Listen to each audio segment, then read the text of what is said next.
Bruce Lee or Chuck Norris? I'll probably go Chuck Norris. Heard some small stories about Bruce Lee, not like just only doing like other stuff, but Chuck Norris actually going in the tournaments and actually fighting. So Chuck Norris. The feeling of seeing like a body just like drop cold in the mat, it's beautiful. It's just you applying the technique and seeing that it's just one touch. It's just 1 second and the body just drops cold and the person cannot move, you know. Everybody says, you know, you get your top 5 athletes out there, you know, on a basketball team. You got Barkley, you got Jordan, LeBron, Kobe, all that. Who's your top 5 fighters you walk into anywhere, ain't nobody fucking with, you guys knocking everybody out? Shit, I got Francis Ngannou. I got Izzy. I got Demetrius Johnson. And I got Kamaru Usman. Oh, I got one more? No, you included. You included. So. Nikes or Jordans?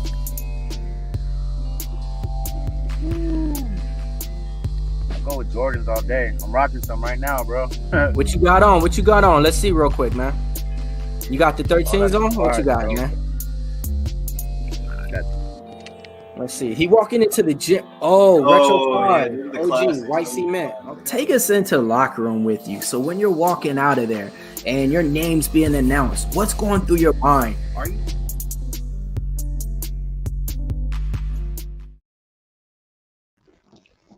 Yes, y'all. MMA locker room there. Seconds out. Don't worry about the mother shows. We the best out. Hey, man, we coming off an explosive week last week. I mean, did you guys get enough of that UFC exposure? Got a new champ in town. Gosh, got 2 new champs, you know. One just got his belt back. The other one, Sweet Dreams, man, killed a lot of people's dreams out there in Brazil. I bet that was real. But, you know, we got a special guest backstage, you know, not just this week coming up. No real fights to go over, but shit, man. I mean, the card coming up the week after, February 4th, going down in Inglewood, California, the Bellator event. Man, you got some heavy hitters on there. You know, it's going to be a card based with, you know, main event with Brian Bader versus Fedor. Who you guys got in that one? Then you guys got a championship fight on there too. Under that one for the co-main event, Eblem's going to be trying to get that defend his title. Man. Lorenz Larkin on the card. A lot of prospects on the card that's going to be making a name, you know, that's already been making the name on the card. I got one of them backstage, you know. I'll say one of the hottest prospects in MMA. What? The record speaks for itself. 6-0. All 6 wins in Bellator at that. I want to say he has 4 finishes, 4 submissions at that, you know. With no further ado, let's just bring him on through. When he ain't here taking names, he's always just, you know, doing it just another day. Let's bring him on in. Jaylon Bates, 6-0 to the show. Sir, yes, sir. Happy to be here. What's going on, my man? Man, how's it going, man? What's the good word for the day? Shit. Hard work makes the work easy. Hard work makes the work easy. When you stop doing the hard work, that's when it gets hard. But hard work makes it easy. That's all right, man. I like to hear that, man. So let's speak about some hard work real quick. Tell me about your days when you wake up. How does your day start at 4 a.m.? Yes. Yeah, I don't know how you know. Did I say that in another interview? I start at 4 a.m. But yeah, I start at 4. I start at around 4 in the morning. I go to the gym from about 5 to 7. I work. I do you know, just drills, just repetitive drills for the mind to keep the mind going, and a lot of stuff Antonio McKee shows me. Then, depending on what day it is, I'm back at the gym at 9 for jiu-jitsu, and then 30-minute break. Then 10:30 to 12, we're MMA practice, and then during fight camp, you're back at practice at 7:30. So about three days. Nothing too hard though, super easy. You know, it's just consistent work, consistent repetitive work. You do the same thing day in and day out, and you know, once you start doing the same thing day in day out, it becomes, you just start doing the basics. You don't even need the flashy flashiness. You just do the basics, and the basics work. The basics will get the job done. So that's what we do. Man, you just made a hard day sound real easy, in your work or in your line of work, the way it seems like, 3 a day workouts and stuff. All right, so tell us about the camp. Tell us about where you're training with and who you're training with in that corner. I'm out here in Lakewood, California. I'm with Team Body Shop. It's Body Shop business, Body Shop versus everybody. And it's just amazing. I'm with Joey Davis, AJ McKee, Antonio McKee. I mean, you can't forget Antonio McKee, of course, but Kimbo Slice Jr., Rampage, Quentin Rampage's son, Raja. He trains with us. He's gonna be a problem. A lot of up and comers. The gym's a secret gem. So we really got some hitters, and this year's gonna be a big year for us. Next year's gonna be a bigger year for us. So people just better watch out because we coming. So it's man, it's super. I love it here. I mean, how does it feel though, being like kind of like, I won't say the protege of AJ McKee, but I would say just being under that tutelage of AJ McKee, and training with him every single day, because everybody's looking at what he's doing, from that team and saying like, all right, if he's doing that, I'm kind of expecting the same thing from you, and it's kind of like big shoes to fill, right? At the same time, but it gives you that spotlight that you love to fight in, right? Yeah. So I see. The thing is, I don't look at it like I have to fill any shoes. AJ's in a league of his own. Joey's in a league of his own. I'm in a league of my own. Slice is in a league of his own. So we're all in different leagues, and but you can see. But when you sit there and watch them work, you know what hard work looks like, and you know what someone who wants it, someone who wants to be the best in the world looks like. And you just try to model your work after that. Really, you just try to be like, okay, I don't give up. Okay, keep working. Okay, keep getting better. Okay, go to the gym. Even the days you don't want to go to the gym, go to the gym. Do what coach says. Because I feel like before I used to just like listen to coach, be like, okay, because I got to where I was at mainly almost on my own, but with with gyms, but never having a real secure head coach. Now I'm secure. I'm like, okay, he has the knowledge, he has wisdom, he has everything, he has the keys to success. Listen, take your ego out, listen, and you'll get further in life. So that's what we're doing right now, and I'm seeing wonders. So God's good, man. Yeah, no, I definitely hear that, man. God is definitely good all the way.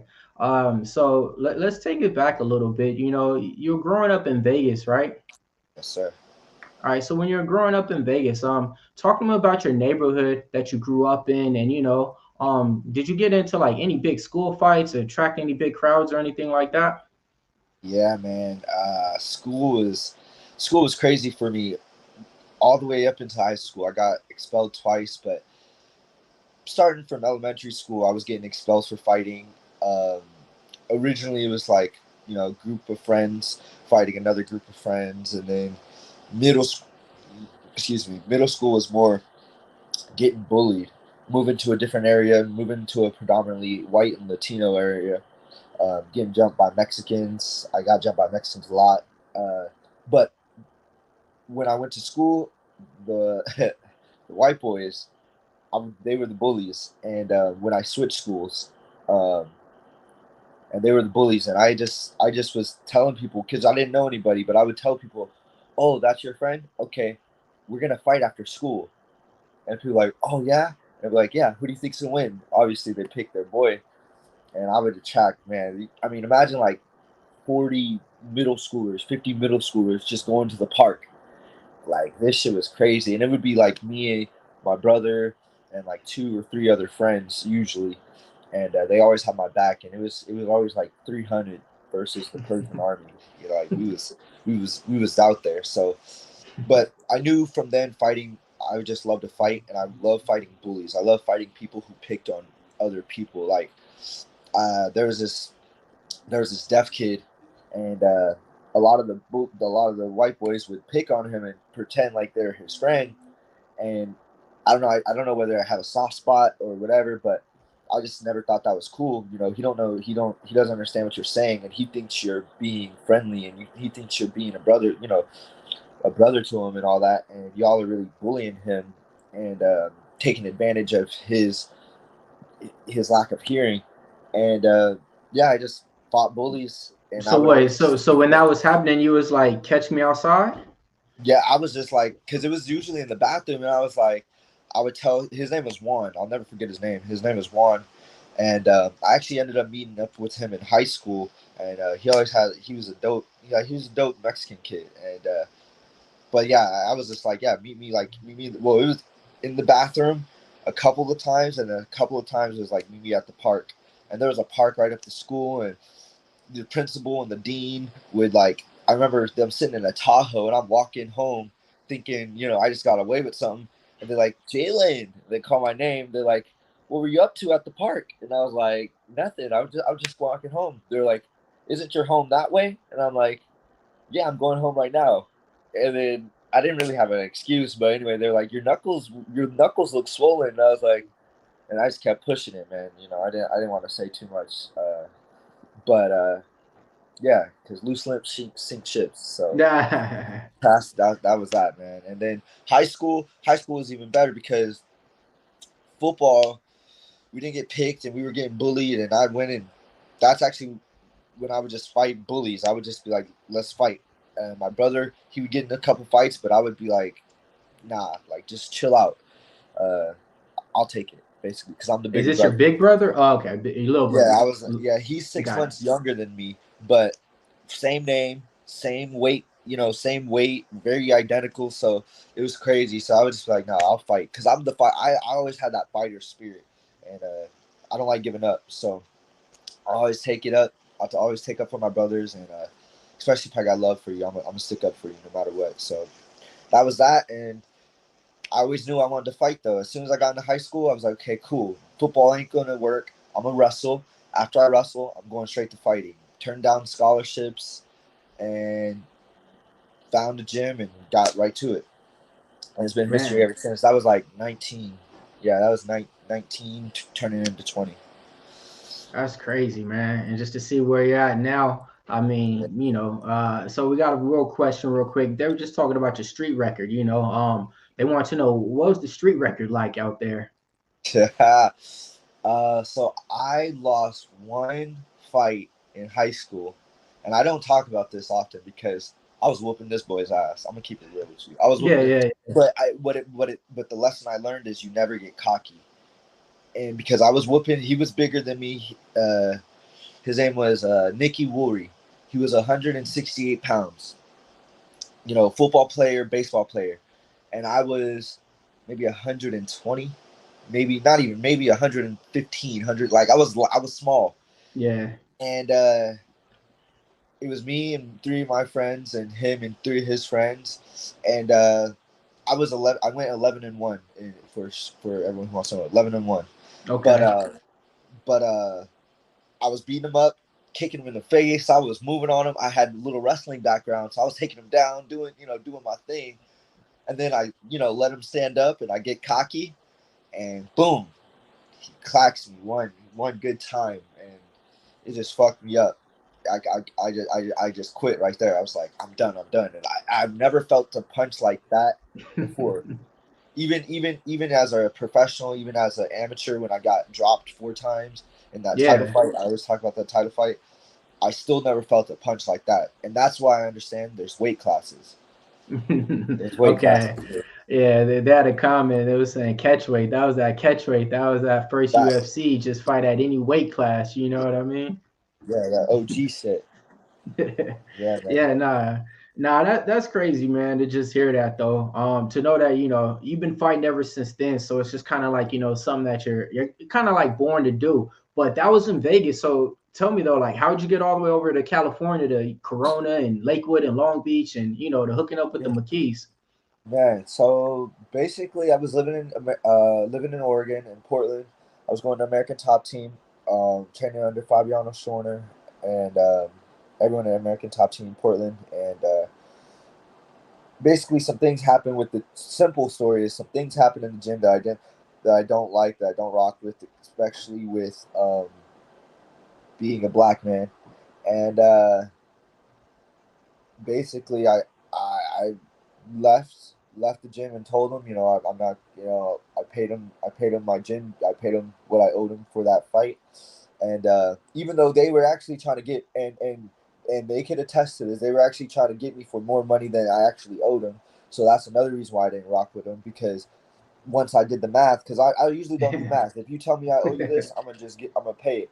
But once I did the math, they were trying to like chip me for like extra 900 or something like that, and I was like, whatever. And I wasn't making that much. I was only making $8,000 at the time. So, but anyway, things happen.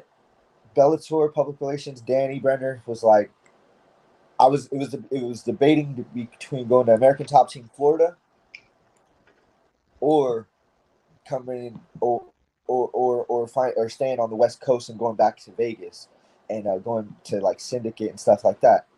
Danny Brenner was like, look, I got the McKees out here in Lakewood. They're really good people. I think you would fit in well, yada, yada, yada. I'm going to fly you out. Be on the next flight this Friday. End up missing my flight because I'm a fucking amateur. I never had this type of exposure, this type of level of like professionalism. So I was like, okay, boom, missed the first flight. Then, okay, I'm gonna get you on the flight Monday. Don't miss the flight. Okay, boom. Monday I get out.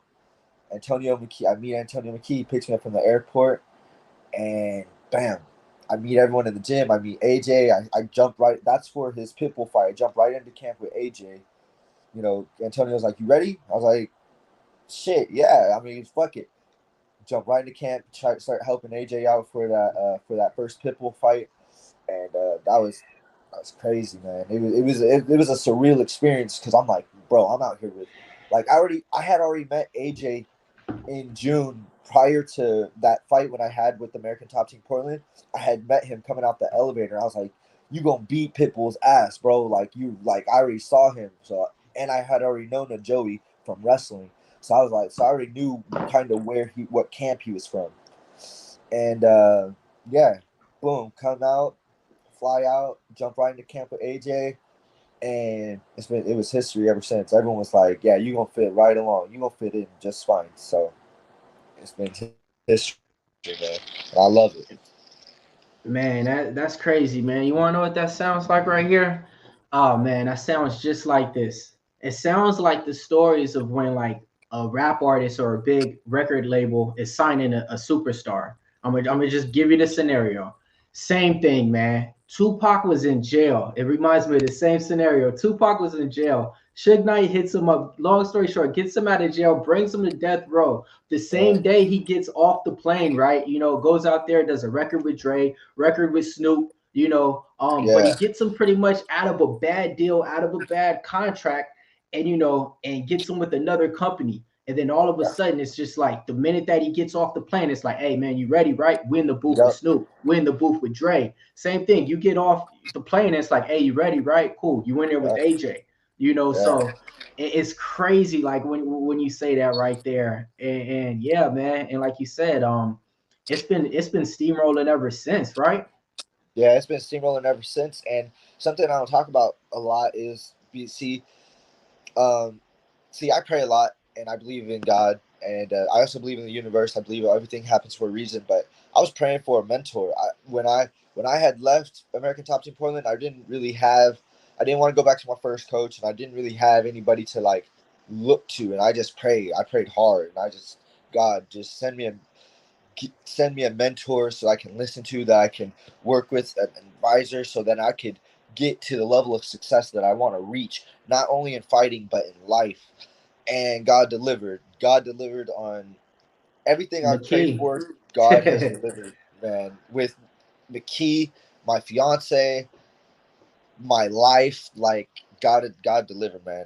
I remember when I was as a supervisor working at UPS, and I'm like on my way to work 2 in the morning, sometimes 1:30 in the morning, sometimes 12, because during peak season, we had 80,000 packages at one time. So like as a supervisor, I'm like, I don't want to do this no more. I don't like my managers. I'm done with this. Like, I just want to train all day. I want to fight. I want to train. I want to be paid to do what I love. And God made it happen, man. That's all I can say. Man, so when you were doing that supervising job, are you still doing it now? And then like, I mean, no, not no more. No, yeah, that was back in 2019. Like Got it. 2019, right before the pandemic hit. September of 2019 was like my last time working, and then I had to fight, or was it 2020? Would it be in 2023? Yeah. So actually, sorry, So September of 2020, boom, and then I had Yeah, my you had first your fight yeah, it was in November Bellator. 2020. Yeah, and then that's when that was. So September 2020. September 2020. I didn't have nothing to do. I was just like, God, boom, boom, boom, and then things lined up, and I had my first fight. And yeah, man, we're here, man. Man, I'm gonna take a question real quick because it goes kind of hand in hand with what we're talking about.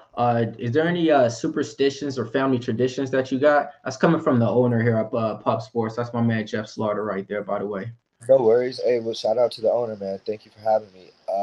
But superstitions. No, I would say my family tries to impose some superstitions on me, but I'm not a superstitious person, man. I got God on my side, and that's all I need. I don't believe in, like, if I wear the same boxers, if I wear the same fight shorts, or the cup, or mouthpiece. I don't believe in that. I just believe that on any given day, you can lose. So it's your job to make sure you put in the work not to lose. And at the end of the day, God already has. At the end of the day, your life's already set. You're not going to live a second longer than God has planned for you. So at the end of the day, it is what it is. You're either going to be victorious or you're not, but you'll never know until you get in there. Got it, man. What's one of the craziest gym stories that you got so far in your MMA career? That could be like, somebody coming in off the street saying, "Hey, man, I could take you guys," and they feed them to you, or that could be you going into workout, on a day that you were maybe shouldn't have been there, not no sleep, or maybe hungover or something, and just oh man. I'm gonna save those for when I retire. I'm gonna save those ones that I should have not been in the gym for when I retire. But I do have one when I first came to, like, when I started training with Body Shop, and coming from a wrestling background, I'm a state champion wrestler in Vegas. I'm like, I can wrestle, and Antonio's like, oh yeah, okay, and and the way he not only got into my head, and it's all to make me mentally tougher, but the way he set everyone up against to just hold me down.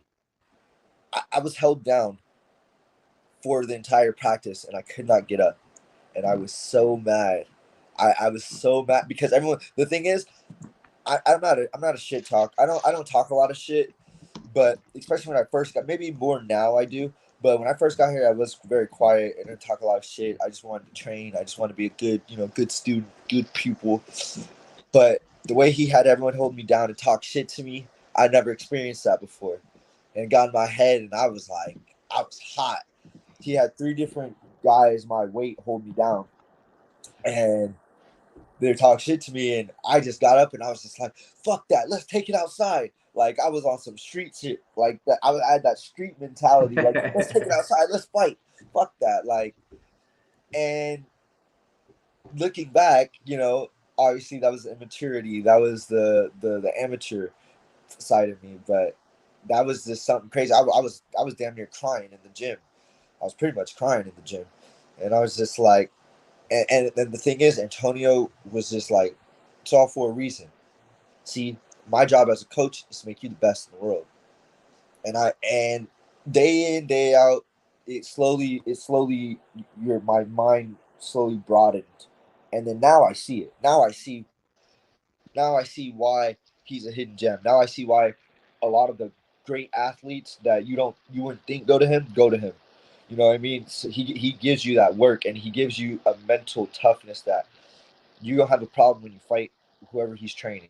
And I can't wait for February 4th, man, because we're gonna show up and show out for sure. Man, let's speak about that, man. February 4th coming up. I mean, taking on a ranked competitor, I would say, just because ranked in my eyes to where, he's going to be around in this division, just coming off that loss to, was it Danny Sabatello? But, before that, he was undefeated, just like you. I think this is going to be one of the better matches that Bellator has lined up. I think this is going to be a fight that's going to take place maybe down the line in your guys' career too. But yeah, what can we expect going up against Jornell Lugo February 4th? I'm just gonna come out there and try to smash him, but not smash him in the way Sabatello smashed him, because Sabatello, he did good. He did what he had to do to win, but I'm a finisher. I'm coming in there to finish him, and I think I 100% agree with you. I think that Lugo sticks around Bellator. I stick around Bellator, which God willing we do. We're gonna see a rematch when I'm the champion, and it'll be a Bellator it'll be a Lugo versus Bates too, but I'm just coming in there to smash him, man, and ultimately, you can imagine the things that I've been working on, having guys like AJ with me, having guys like Joey with me, having guys like Antonio. Like, the things we work on in the gym is slice. Things we work on in the gym is different, man. So I'm coming in there to smash him from bell to bell, second by second, minute by minute, round by round. I like that, man. I like that. I love to hear that confidence right there. I mean, also too, you're gonna be kind of fighting in your backyard. It's gonna be in Inglewood, California. So you're gonna have that California crew coming out. You expecting like a full house? You expecting some of the Bates to show up?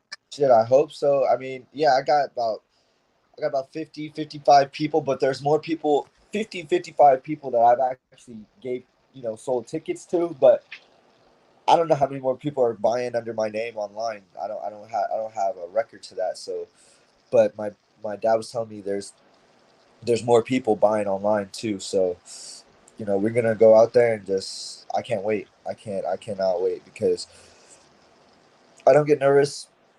I've never gotten nervous before my fights, and I'm not nervous for this one. I'm just excited. I'm also tired of thinking about this nigga.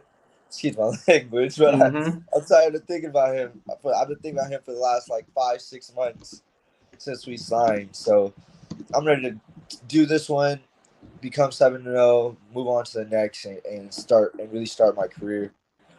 And that's also, I don't want to say no. That's no shade to him. I respect him as an opponent. I respect him as a fighter, as someone who gets in that ring and puts it all on the line. I know he's coming to give me his best, and that's all I expect. So if everything goes expected, like you expect this Sunday, hold on, let's get to this real quick. What this is from my man Slaughter. What will it cost to get a Pub Sports logo on your shorts? Pub Sports logo. And it's that logo right there that you see, pretty much. Oh, okay. I mean, depending on where you want, it's all depending on where you want it. See, I don't have any sponsor. I have 2 sponsors, but they're on and off. But ultimately, I just have. I mean, we'll talk business. We'll talk after this. There we go. There we go. Yeah. Honestly, yeah. I Let's don't not have get price live. points. And I'm on prelims. Once we get on TV, different terms. Those prices ain't these prices. I get it. Nah, that's good to hear, because in other words, Slaughter, we good. We got a lot of opportunity to get on that shorts. We're gonna get on that back. So if he gets that knockout or that sub. Yeah. And you know what? And also too, I'm looking for the thing also I realized that I'm looking for long-term partners. I'm gonna be doing this for at least the next 10 years. I'm 20. I'm about to turn 26. So at least till I'm 35, 36. Hopefully I retire before then, but 35, 36, I'm trying to get out the game. So at least the next 10 years. So I'm looking for long-term partners. I'm not really into short term. Let's do a 1-time thing. Let's do a 2-time thing. And actually, see, I think that might even be a conflict of interest because MMA Island is one of my sponsors. So things like that. But if everyone's willing to play, I'm with it. I like that. Hey, I like see, sharing is caring, in my opinion. and that's the great thing about Bellator. You get that freedom to do all that, and I'm pretty sure, we'll figure something out, behind the scenes and stuff like that. And you see, that's what I'm talking about. That's the freedom right there, to where we can talk like that with the fighter live on air and discuss stuff like that. The average person, you might ask that in other organizations, they just shut it down real quick, like with one answer, and then you're like, oh man, all right, move on. Next question. Right. Bellator, people be sleeping on Bellator, and that's why I don't understand how we all know UFC is blah blah blah blah, but people really be sleep on Bellator, so they really got to catch up. But I feel like once AJ becomes the lightweight champion, once Joey becomes the middleweight or welterweight champion. Welterweight, yeah. I become the bantamweight champion. I mean, I feel like there's gonna be a lot more eyes on Bellator because we're really I mean, the shit we do in the gym is crazy. This is people don't even understand, and you'd have to literally come in and just watch us work to be like, damn, okay, they're that good. It's really high level, and so I can't wait. Speaking on is truth, man. Like, I try to tell the people, about Body Shop, but a lot of times people think it's like a recency bias. I'm from Long Beach, so it's something that I know real close, but I try to tell them, I'm like, man, the way that they train and the people that they got that came throughout that camp, the Picos, the other guy in Bellator who rose and gets all those submissions, I forget his name. But I mean, just the talent, the plethora is all there, and they're like, well, I don't know this name. I don't know this name. And it's like, hey, trust me, man, you will sooner or later. And one thing you're speaking about being with Bellator, I think you got 6 fights with them, right? Yeah, I got all my 6 fights signed straight out of Emmys. So you're on like your 2nd or 3rd contract with Bellator, right? Or what? The second. This will be, well, I don't want to talk contracts. But after this fight, I'm looking to resign with Bellator.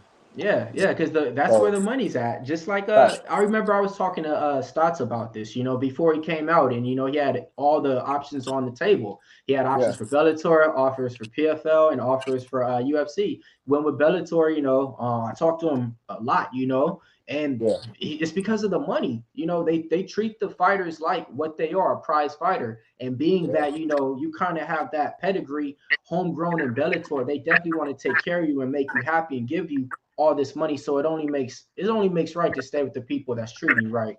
Absolutely. And you know what? And that's why, I mean, I don't know if Bellator can see this, but that's why I do apologize to Bellator because, they did sign me right out the gate. They're it's a gamble, right? Because fighting is not guaranteed. I'm not guaranteed to be a champion. It's a gamble. They're like, okay, we think maybe, we don't know. And, I'm over here. I looked at my interviews last year. I'm always talking about, oh, yeah, show me the money, and I'll fight top, blah, blah, blah. Man, I look at myself now. I'm like, whoa, shut up. That's how I look at it. And I don't know if it's a maturity thing. I don't know if it's a growing thing or a professional thing. But at the end of the day, they're paying me to do the job. And my two fights last year didn't show them why they should pay me more money. But I guarantee you this fight will. Man, I like that approach right there, man. Because speaking about the last fight, I ain't gonna say it, but yeah, we were watching that fight, heavily invested in it and stuff, and and you kind of felt the same way as I think a lot of people maybe did watching it. Like, hey, that's not the Jaylon Bates performance that we're used to out there. And I remember something that you said to where you're like, man, I don't ever want to go into another fight feeling like that when the judges are ringing out the scorecards. So that's why you're really going to show up this time in February 4th and show out? So can you hear me? Yeah. Okay. Yeah, exactly. Because my last fight, distracted. That's the bottom line, really. It's just distractions. I was distracted. I was doing this, doing that, partying, going out, spending money I don't have, chilling, trying to, just doing stupid things, being undisciplined and unfocused. And I don't want to say I took Coach lightly, but I was like, I should beat this dude. Like in my head, I should beat this dude. But then I realized after that fight, it dawned back to me, because to me in my head I was like, okay, it might not be a loss in my record, but that's a loss, because I lost respect for the way I approached the game. I didn't approach the game how I approach, like, I lost respect for the way my I don't even my talent. I'll say my talent. I'm not that talented. I got to put in more work. I got to put in a lot more work. I'm not that good just to go out there and beat. I don't know what, I forget his record, 10-7, whatever it was. I'm not that good to just go out there and beat these guys and finish them like that. I got to put in the work, and I got to back it up. And if I'm going to talk a big game, I got to back it up with the work ethic and with the mindset and all that. So I lost. I just saw that. I was like, nah, this ain't me. This ain't for me. I'm not going to do this again. And we're going to get on to, after this, we're going to get to the lab, and we're actually going to work. And not like when after the, what's his name? The guy before him. I don't even remember his name. You talking about Chris Desano? Yeah, yeah. After that, I'm over there. Oh yeah, I'm gonna get back in the lab and work. But I did, and that was for like a month or two, and then I slacked off. And then during fight camp is when I really slacked off. And then I trained for like 2 weeks during that, like 2 solid weeks. I trained for fight camp, and then that's minus the week that you actually are out there and you're cutting weight and all that. So really, what should I have expected but that performance, but that result? And it dawned on me. I saw it. I was like, okay, we're not gonna do this. We're gonna do this, and we're gonna get disciplined, get focused, and we're gonna get consistent. And I think that's the biggest thing, is consistency. I like that, man. Yeah, once you're consistent, that's what I was saying. Once you're consistent, the hard work becomes easy, because when you slack off, you're like, damn, I gotta go do this. And when you slack off from the body shop and you come back, it's like starting all over again. So it's better to just stay in there and keep grinding. All right, I like it, man. I'm gonna take some questions from the chat right now. You guys got the number in the chat if you guys want to call up and ask any questions. Start off with Boston Nick right now. He says, what's your opinion on fighters not getting insurance? And the number's right there in the chat if you guys want to call in. Yeah, man. Hey, I think at the end of the day, it's a risk. Fighters get insurance 30 days after the fight, I believe, and if they make a claim, it's like they have a whole year to follow up with that claim. So at the end of the day, fighters get insurance. It's just not after you fight. Once you're done fighting, and in a sense, at the end of the day, it's a business. It's still a business. If you're not fighting for my organization, why do I have to give you life insurance? When you make this amount of money, you should be putting it into a life insurance policy. I'm not, and I'm not trying to tell people how to live their life. I'm not trying to tell other fighters what they should do. I'm not a guru. I don't know. I don't even have a life insurance policy, but I know I'm getting one. I know as I get my money together, and I mature, and I'm 26. Like as I get grasp the real life, these are the things we should be doing as fighters: getting life insurance policy, getting health insurance. And sure, we might have to pay out of our own pocket, but guess what? It gives us the freedom of actually getting one that's, you might buy, they might give you one and it might not be accepted. They might be like, okay, here's your life insurance policy. It might not be accepted at this hospital, so you got to go all the way over there. At least with the money they give you, be responsible with it. Get a life insurance policy. So I don't really think that we should have it. I think that we should be doing that on our own because we're professional athletes. Got it, man. No, that's some real stuff right there. I'm pretty sure a lot of fighters probably don't even think like that or consider that too. And you're young and already thinking like that, you know. And you know, you don't got no kids or anything like that. Whoa. I'm about to get married and I'm about to have a child in July. So there we go.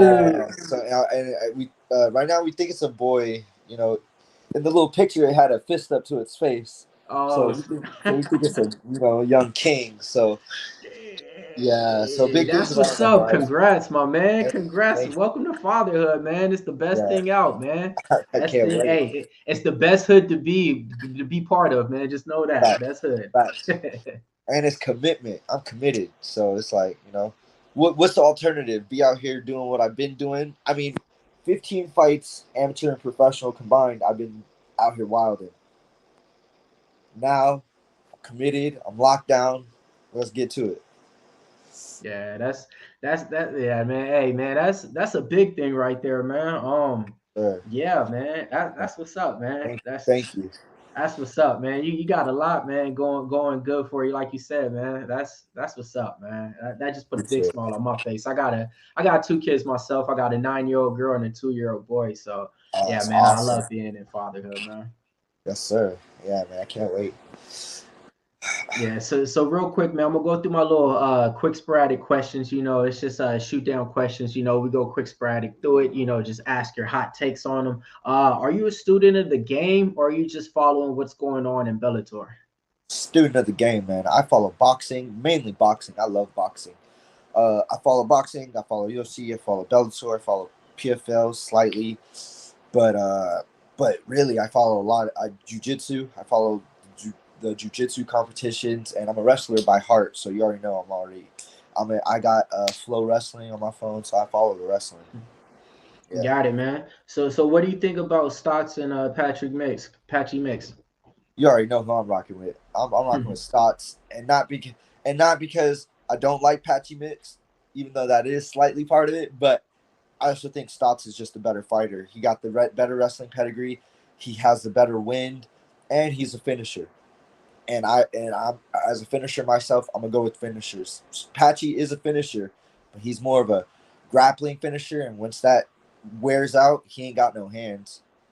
And I'll tell him to his face, he ain't got no hands. All right, man. Who are some of the people that you rocking with in your other division out there? You rocking with Sugar? You rocking with Aljo? You rocking with Triple C? Who you like out there? Or who you rocking with? Mighty Mouse, man. I've always been a fan of Mighty Mouse. I love Mighty Mouse. Everything he's done. I never thought he lost to Henry Cejudo, and I'll be honest with you, and I'll be the first to say it. I never thought he lost to Henry Cejudo. I think Dana White, I think UFC just didn't want him to be the champion no more.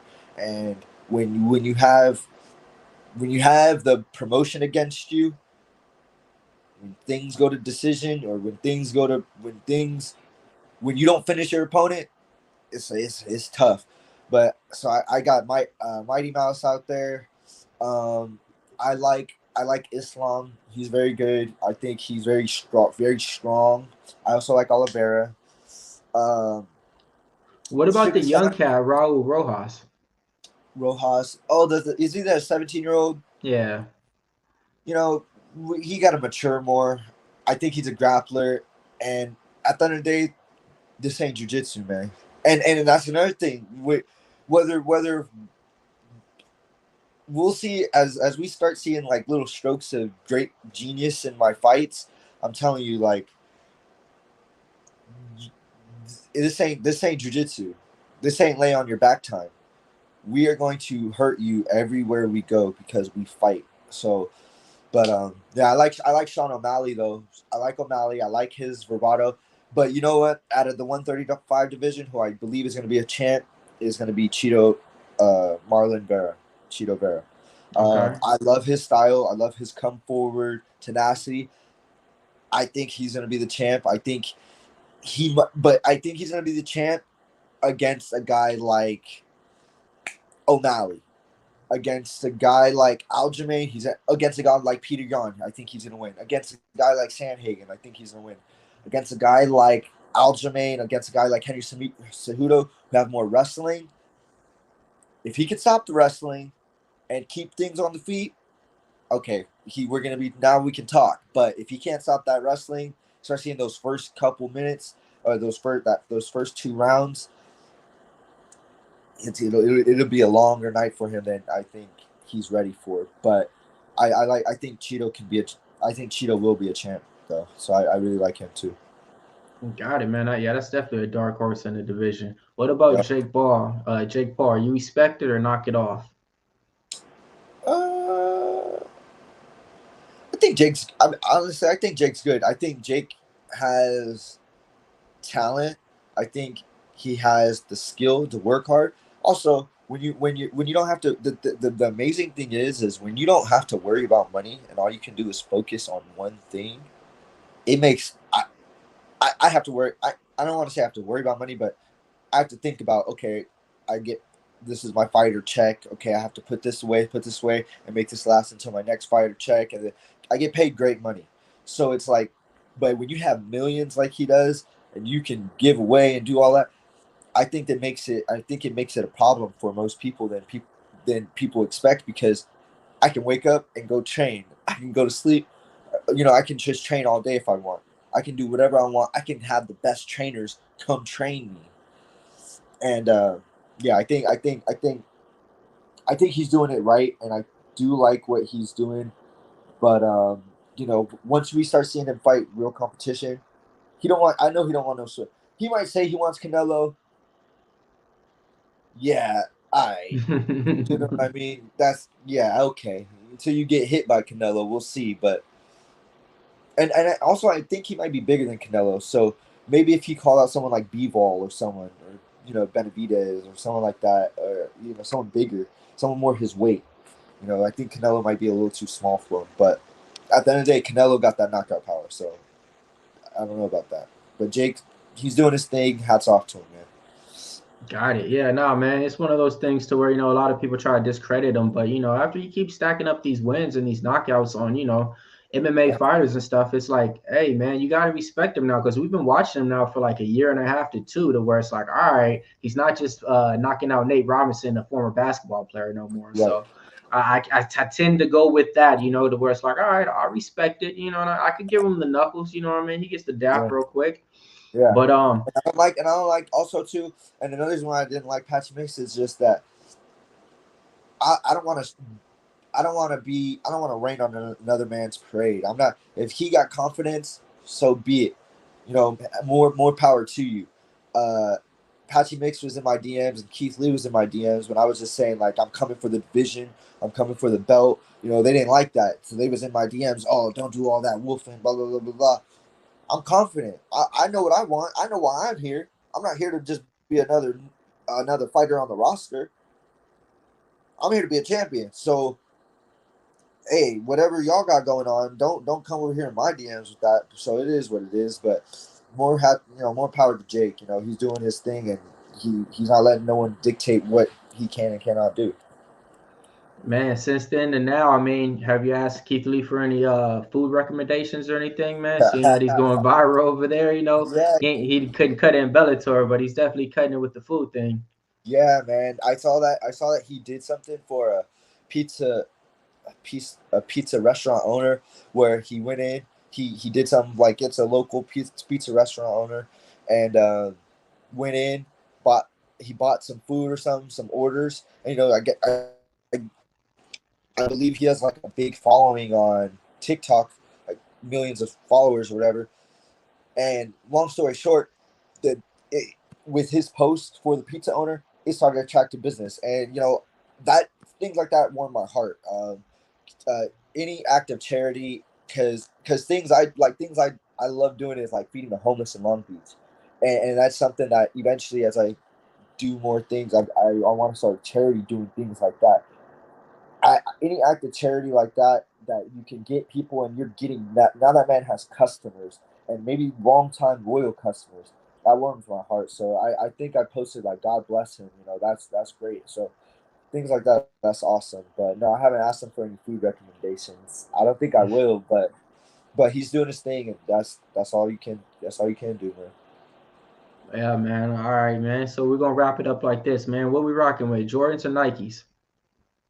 Ooh, Jordans. All right, all right. Did it hurt you harder when they killed Nipsey or when you lost Kobe Bryant? Nipsey for sure. I was crying like a baby. I was like, I was with a woman who didn't understand what Nipsey meant to the culture, and To the yeah, so community, right? Yeah, to the culture, community. right, You know what I right. mean? Not just rap music. And yeah, exactly. So that hit deep. Got it, man. Would you rather be a part owner of Bellator or a part owner of Bitcoin?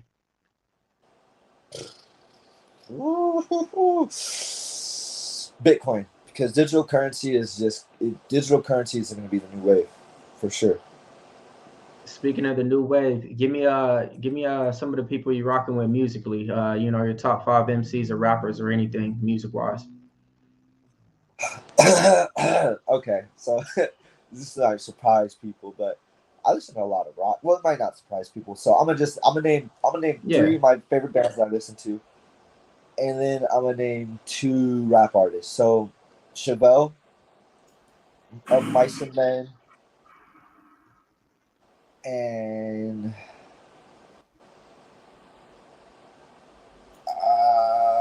I want to say I could do For Today.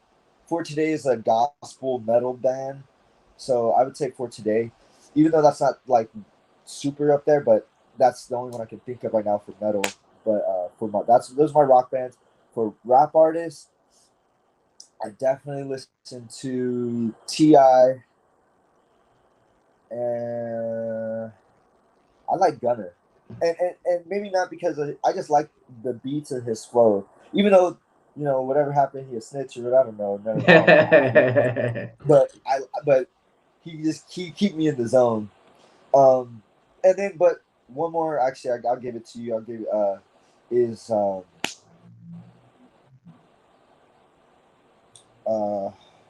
what's his name